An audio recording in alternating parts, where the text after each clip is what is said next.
All right, guys, we're back on my FICO, and we're going to be looking at the other components to the FICO score. We've got an 850 here.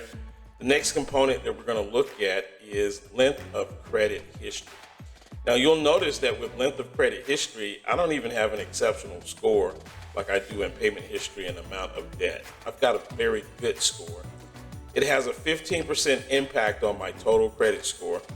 And the average age of all of my accounts is 8 years, 8 months. Let's do a deep dive and take a look into this. And as we look inside of this, we'll see that it only measures two things when it comes to length of credit.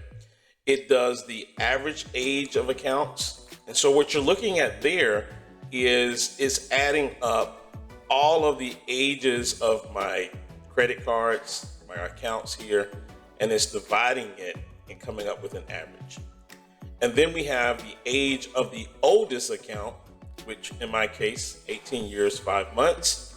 And it says time since your oldest account was open. Now, this is important because we don't want to be closing any credit cards if we can. And especially our first credit card, we want to make sure that we take good care of that credit card. We don't get it closed. We don't close it ourselves, so that we can get this 18 years of history. You know, this is one of those categories where you just got to do the time. Now, let's take a look at the question mark here. It tells us that most high achievers have an average age of 9 years or more. So 9 years or more for the average. And here's a conflicting statement here. It says authorized user accounts aren't considered in the calculation of this attribute. Now, I don't know about that. One of the reasons why we have authorized users is so that they can piggyback on our credit history.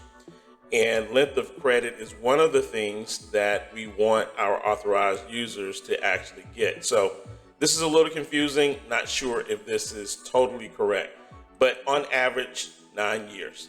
If we look at the age of the oldest account, we'll take a look here, and it tells us that the FICO high achievers opened their oldest account 25 years ago on average. So again, you got to put in the time, get your credit card as soon as you possibly can. When you turn 18 years old, get a credit card so that you can start calculating that time. So this is length of credit history, and it has a 15% impact on our FICO score.